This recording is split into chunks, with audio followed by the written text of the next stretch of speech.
Hello, hello, good evening. It's Monica from Life is Art, and it's Wednesday. Let's create.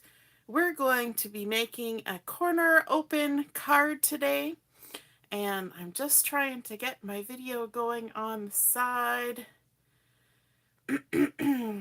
If you can see what's happening, oh, there we go. It has arrived, and everything's a little wonky. Um, say hello or howdy if you're joining me live, and if you're watching later on replay, you can go ahead and say replay. I see Heather's here, and so is Deborah.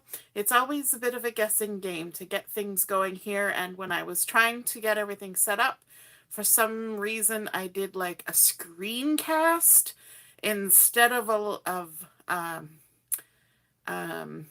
live video type thing, and so I had to start all over again, and just the usual Wednesday. It's Wednesday. So today we're going to be creating a corner open card, and this was a request from one of the lovely crafty ladies, Samantha. And so anytime you have an idea or you've seen an idea maybe and you're not sure how to make it and you want some help with that, just let me know and I will do my best to try and help you out with a little tutorial for that. So we're going to be creating a corner open card. We're going to be using some gorgeous DSP from the Masterfully Made collection, which I believe is still available online. It was in last year's catalog. And so we're going to be using that. We're going to be using some Berry Burst cardstock. We're going to be using the Country Flowers stamp set, and this is one we were using through the crop, and so yeah, getting lots of ideas on what we can create with that.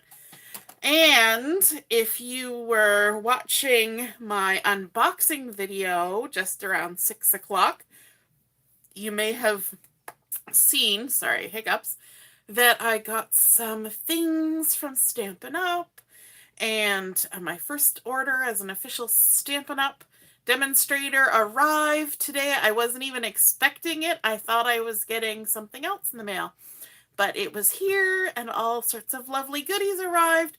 So I'm actually going to be using a couple of my new Stampin' Blends markers that are going to work lovely with this Masterfully Made DSP. So let's get started.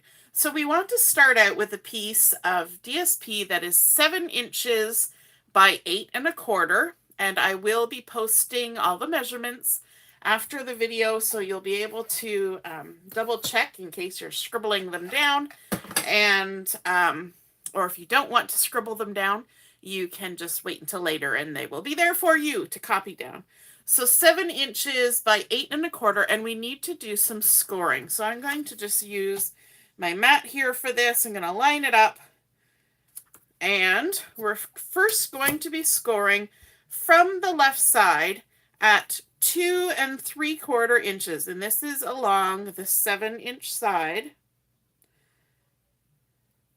So 2 3/4 from top to bottom, and then we're going to turn it 90 degrees. And across the top, which is now on the left, we are going to do the same score line. We're going to score at 2 3/4. So 2 3/4. Just line it up and score it across just like that. We also need to make a couple of marks. Let me grab my pencil. I'm going to turn this vertical again. So along this 7-inch side, let's line it up here. So we've got some markings. Along this 7-inch side, we're going to mark it at 5 1/2. So right there at 5 1/2, I kind of marked it in a whole 1/8 of an inch there. I need to sharpen my pencil. My husband even bought me a fancy dancy electric sharpener for that. So 5 1/2. Now we're going to measure down this side. So I'm going to turn it because that's easier for me. And I'm going to turn it and I'm going to measure. So we're coming down this side, and we're going to go to 5.5 and mark it there. Okay, so if I turn this back upright, we've got our 7 inches by 8 1/4. We scored at 2 3/4 in from the left, 2 3/4 down from the top. We've come from this corner 5.5 inches and made a mark, and we've come from this corner down and made a mark there too. Okay, so now what we need to do is we need to score between those 2 marks. So I'm actually going to turn my paper on a diagonal to make it easier for me. And I'm just going to line my ruler up between those 2 marks, 5.5, 5.5, and make a diagonal score line. So that's all for our scoring. But now we need to do some folding. And I just realized that I have done this on the wrong side of the paper. Did it on the opposite side to what I wanted to do. So, you know what I'm going to do? I'm just going to erase my pencil marks, and I'm going to ignore my score lines. And we're going to turn this over, and we're going to practice again. So we're going to line it up. We're going to score it. I'll go a little quicker this time. 2 3/4 inches in. Like so. We're going to score 2 3/4, and I'm turning it horizontally to make it easier for me. But we're coming from, this is our top. We're going to come 2 3/4 inches down from the top. You know, it's always good to figure out which side you should score on. Then we're going to turn it back upright. So we've got our little square here that we've created with our score lines.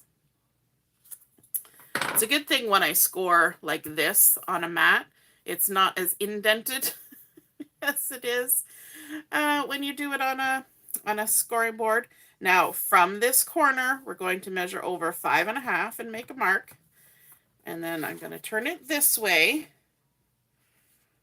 And I'm going to measure from the same corner to 5.5 down this left side. Put it on my diagonal. Just exactly what we did before. We're going to do a diagonal score between those. And that score line should approximately go through where those other score lines intersect. Okay, now we can do our folding. So now we're going to fold. We're going to create a valley fold on this 2 3/4 inch score line. So we're just going to fold that over like that. And there's a lovely pretty peacock on this side in that gorgeous foliage pattern.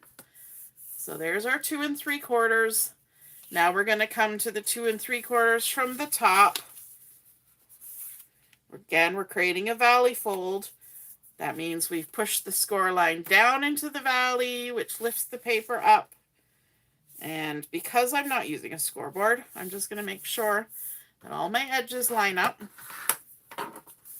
So we've got those 2 folds, and now we're going to fold on the diagonal, but this time we're making a mountain fold.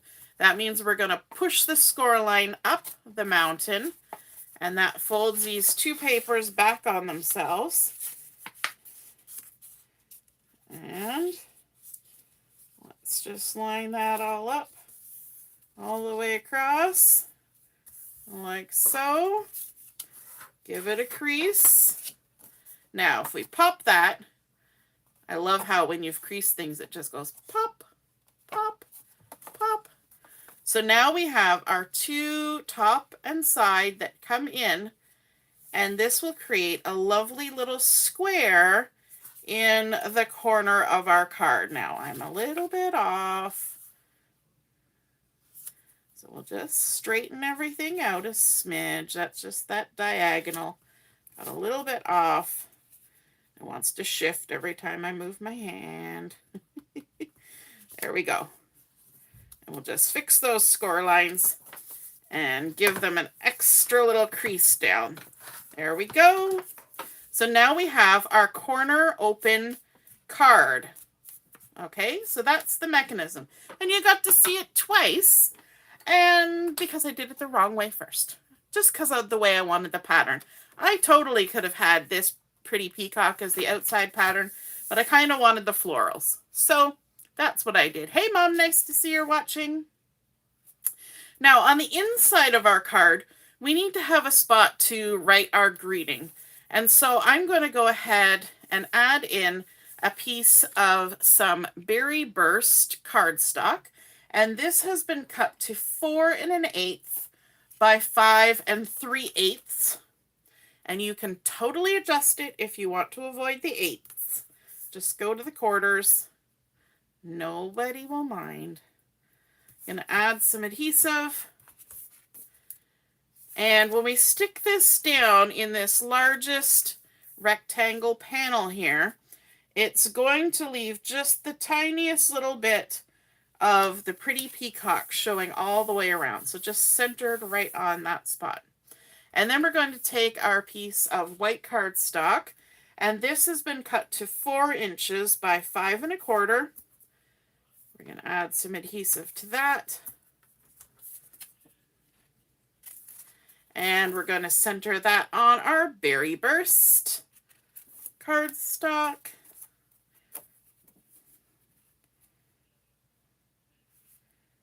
Like so.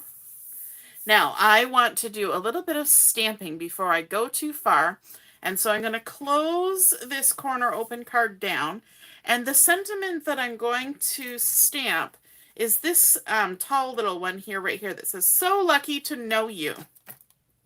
So I've got that loaded up on my stamp block.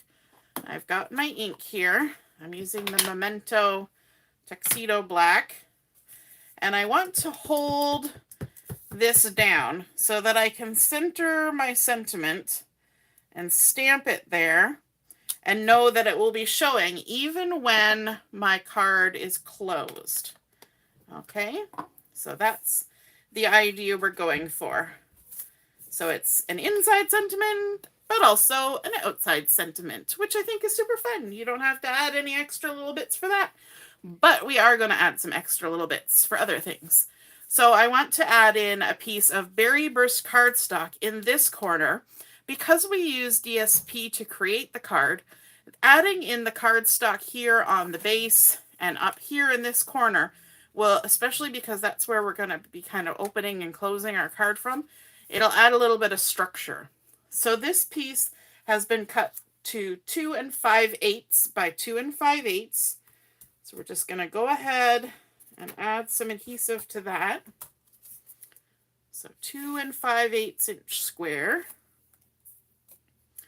And this can be centered right on this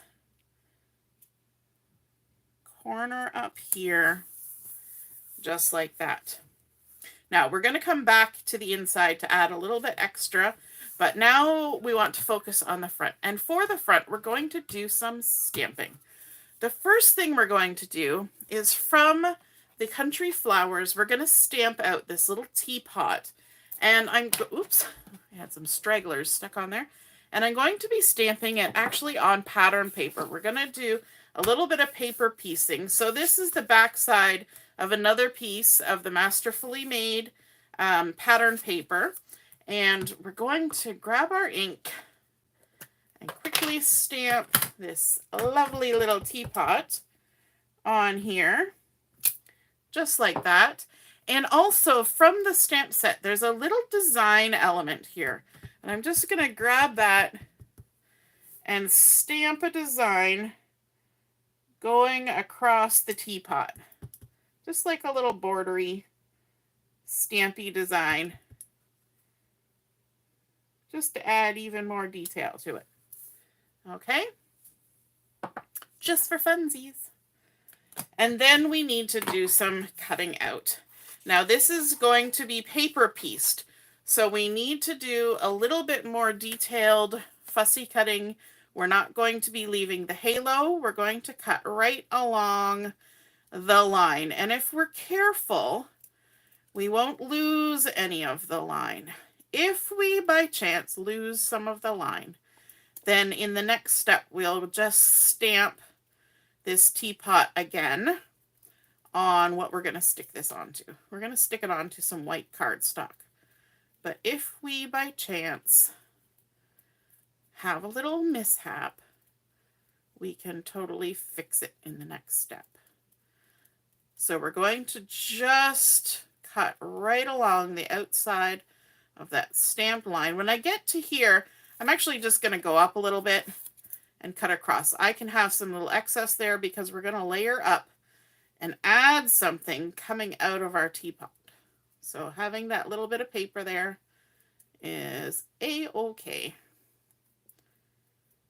And we're just going to come around the spout, and I think we did pretty good, although I'm not done yet. But I don't think we trimmed anything off, so I don't think we need to stamp this again. We do, however, need to cut out the center here. So let's stab our scissors in and see if we can cut this out. Now, there is a couple ways of cutting this, and fellow demonstrator Laura Beecham was demonstrating that if you're going to be paper piecing this and sticking it onto something else, then instead of trying to get into the center and cut around, you could actually come straight up the side of the teapot and then go around. And because you're going to glue it down to something else, it'll just glue back together. Nobody will even notice that you came through there. Super sneaky, but super handy tip. There we go. Okay, so bringing in a piece of white cardstock, we're just going to grab our liquid glue and we're going to glue our teapot down. Anybody who's watching, are you a fan of paper piecing? Some people are, some people aren't. Usually people who like fussy cutting will also say they like paper piecing, and people who don't. It's kind of one of those things. It's an acquired taste, as they say. So now we're going to do some fussy cutting, and we're going to leave a halo of the white cardstock showing all the way around. So we're making this into a fun sort of die cut piece. And there are, in fact, dies that go with this Country Flowers stamp set. So you can totally go that route if that is the route you like to take. So just cutting around, and again, I left that top bit there just sticking up willy-nilly.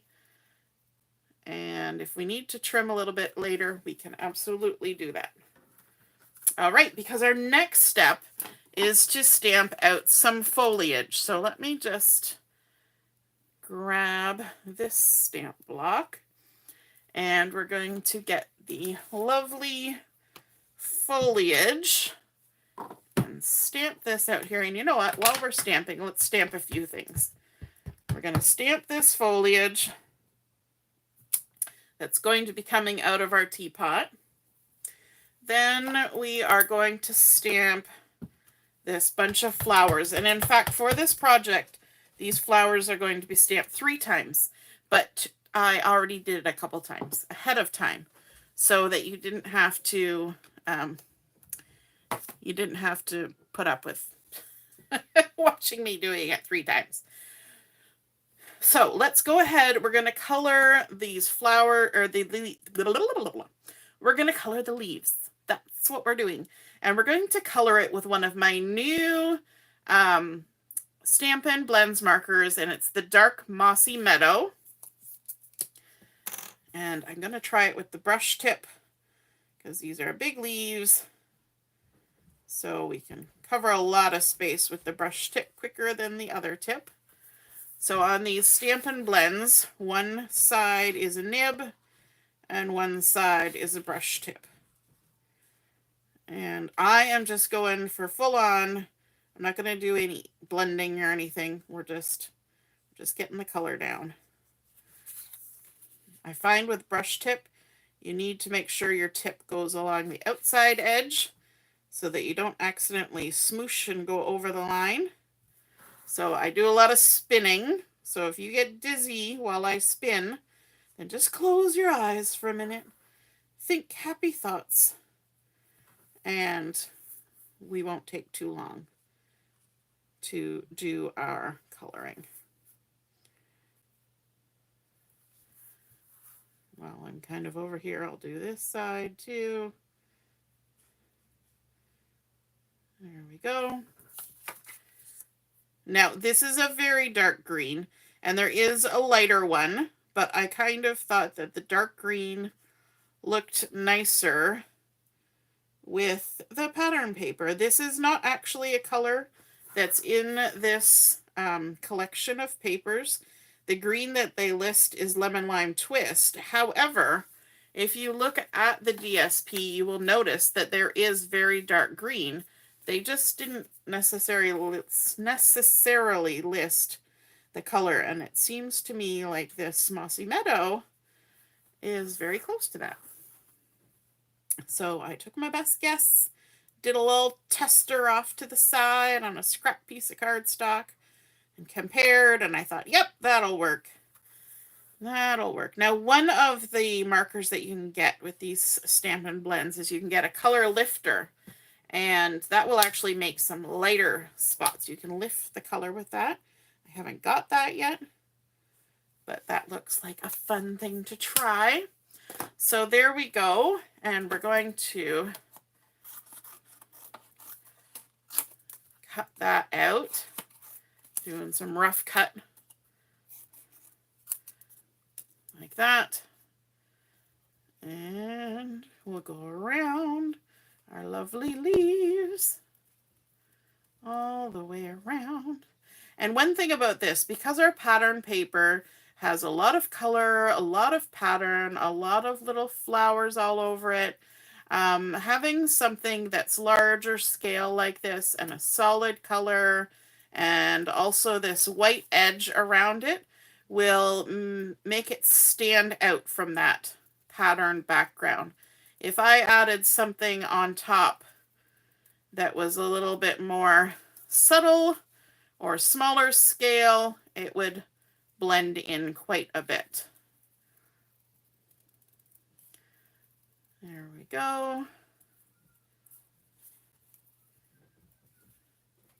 All the way around. We like to pivot our paper when we're fussy cutting. There we go. And so what we're going to do is we're going to add that right on top of there. And what I use as my guideline is the vertical lines of the stems. Helps me to determine that. So I'm just going to add some adhesive to that extra bit that I left on the teapot. That was the reason for leaving that there, was so that we could add this on. Whoops, sticking to me. And so let's tuck that down in there like that. Lovely. A nice little bit of foliage in our teapot. And then for these little flowers, we're going to do some coloring with the Mossy Meadow. This is the dark one again. And I'm going to use the nib tip this time to do these little leaves, because these leaves are much smaller. So I will do this quickly. And again, like I said, I need 3 of these little clusters for the design that I'm doing. But I already did 2 ahead of time so that you didn't need to watch the entire process 3 times. That seemed a little excessive. So this is something that you can do if you're making more than one of these kinds of cards. You could stamp up a bunch of these, put on a good movie, and go to town doing your coloring, doing your fussy cutting, and then you'll be all set when you want to create your cards. I like to watch movies that I've seen before when I do that, so I'm not too distracted. And I also recognize everybody's voices, so that keeps me from needing to look at the screen as much. Then I'm going to come in with the Berry Burst, and this is the dark Berry Burst. So this will match our DSP and our cardstock. And I'm just going to do these little roses. They look like roses to me. close enough to roses. And just fill those in. There's one hiding here in amongst the other flowers. Because I have a limited range of colors, it helps me stick to a limited range of colors. I find when you're working on a project and you're coloring with markers and things, it really does make everything more cohesive if you stick to just like 3, maybe 4 colors for everything. I'm going to come in with Boho Blue, and I'm going to use, this is the lighter one of the Boho Blue, which is also not a color that's listed. The blue that's listed for this collection, well, one of them is Azure Blue for the Masterfully Made. But I can tell you right now that there's other colors in there besides Azure Blue. So I guess they just listed the ones that are the dominant colors. But the Boho Blue seemed like it would play nicely with the colors, and so that's the one I picked. And when we're all done, I will show you the one that I was working on earlier today using a different pattern paper with a different set of colors from the Masterfully Made. So you can see a couple different options. Everything else is pretty much the same, but the pattern and the colors are a little bit different. And then we're going to color up this guy over here. Reminds me of like a big dahlia or something. I'm not so good with flower names, but I think that's what I would call it. And even though these are 3 different flowers, it's not bothering me at all to color them all the same color. Sometimes it just looks nicer that way, especially because our background has so many colors in it. Keeping it a little bit simple helps. And then I'm going to just come in with the darker one to do the centers of those 2. That's the dark of the Boho Blue. And then, of course, we can fussy cut this or use the dies if you purchase the dies. I always, unless there's a reason, like if there's something in the die that I want that's not a stamp, I always kind of save my dollars to buy other stamps and do the fussy cutting myself because I'm a fan of fussy cutting. You know that. So we're just going to go all the way around. And I know with fussy cutting, it can be a little daunting, but the more you practice, the more progress you make. You don't ever get perfect. Nobody's perfect. Don't even strive for perfect. Perfect is one of those things that makes people frustrated. But progress can be achieved the more you practice. So we're going all the way around. I haven't even been looking at the comments. So if you've said something or asked me a question, I totally missed it. And we're just about there. That's the problem when you're coloring and fussy cutting. It's a little bit hard to look at the comments. All right, so let's bring in our card again. And here are the other 2 pieces, as well as our teapot. So on the inside of the card, I'm going to add, let me see, which one do I want? Let's add this one. Actually, I'm going to add this one. This one I was playing around and it's a little different, so we'll stick it on the inside. So I'm going to add some adhesive on this. And we're going to add this into our little corner here, just as a fun little embellishment to dress that up. And I think that looks lovely on the inside of our card. And then on the outside, we're going to add a piece of vellum. And this has been cut to 2.5 inches squared. And we're going to add it here on top. Now, if you've ever worked with vellum, you know that Vellum shows adhesive like no tomorrow. So the good thing is that we're adding this nice little detail here, which I, of course, forgot to finish fussy cutting. You know what I missed. You can probably see it. Most of you are going, we could just leave that, right? You certainly could. You could just leave that. But I can't. I need to grab my blade and trim it out. Because that's me. That's who I am. Crazy. So we're going to be adding this embellishment on here. And so we can add some adhesive to our vellum under here where it's going to be hidden. So in this corner, we're going to add a couple strips of adhesive just like that. And that's enough. Our vellum isn't going to fall off. It'll be just a-okay. And so we're going to center that on our pattern paper. And I like how it subtly kind of reduces some of the pattern there, just in that spot. Then we're going to add our teapot, and I want to use some foam tape or dimensionals for this. I'm going to use foam tape because it's a big enough piece here that we can add foam tape. So we're going to add some foam tape up here behind the foliage and on our teapot. And I'm not going all the way to the edge of the bottom of my teapot because some of my teapot is going to be hanging down and will be exposed.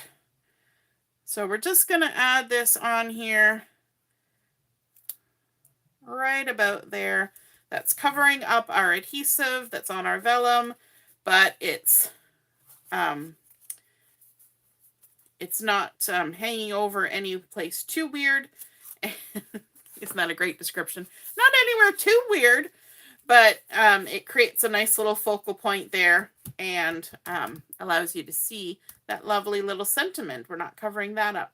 And our extra two little pieces, what we're going to do with this is we're going to kind of tuck them under our the edge here of this sort of folded up corner so that they're kind of peeking out and can create a nice little moment. I'm just trying to decide which way I want them to go. And I think maybe like that somewhat. So let's go ahead and add some adhesive on the backs of these.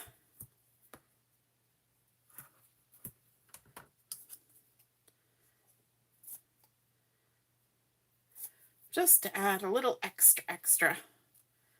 So we're going to tuck that under. Just like that. Add some adhesive on this one. What are we thinking about this corner open card? I think it's a fun design. The only drawback I found is that, hey Robin, I found that because of the size of paper you need to cut, you can only make one of them out of a whole piece of 12 by 12. But saying that, you can make lots of other card fronts and lots of other things with what's left over. So there we have our corner fold card. We could add some bling on there if we want, but I'm just going to leave it like that. And am I really? Or am I going to have to put some bling? What's the rule? We always need a little bit of bling. I should have gone through and found some of my new bling. Some of that might have worked. But let's grab our basic jewels. We can't not. Who are we kidding? We can't not. So let's add a little bling. Another little bling. And then maybe a bling down here as well. Like that. Of course, we needed bling. So there we go. We've got our corner open card. We started out with our Masterfully Made DSP. We did our scoring twice because we did it wrong the first time. And then we added in our berry burst cardstock, our white cardstock. We added our stamping, so lucky to know you. We've got our beautiful peacock, pretty peacock design paper that's showing there. We've added our stamped image that we've colored with our Boho Blue, Berry Burst, and Mossy Meadow. And then, of course, our paper piecing that we did with some more of the Masterfully Made DSP stamping on with 2 different stamps to create that flower pot teapot. Adding in our foliage, more of those beautiful flowers, a little bit of vellum, and some bling, because why not? So I said I was going to show you the one that I made earlier today. And so here it is in different colors. So I used the lemon lolly, the yellow, and I used the green apple for the foliage. I did the same treatment on the teapot, so you can see what the difference is between the two there. And I also have not put a floral in here. I need to do that. And using the lemon on the inside. But that is with another one of the Masterfully Made DSP. And this one has more like yellows and oranges in it. And the pretty peacocks. Whereas this one was more the blue and green and the pinks and whites and berry burst. And so there we go. Those are our corner open cards. I hope you guys enjoyed seeing them come together. And yes, they do stand up. So they can be on display, stood up very nicely. And if you decide to create a corner fold card like this, please take a picture of it and pop it in the comments when I post the pictures on the Facebook group, so that way everybody can see it and be inspired by your artwork. All right, have a wonderful evening, and we'll see you again soon. Toodaloo, bye!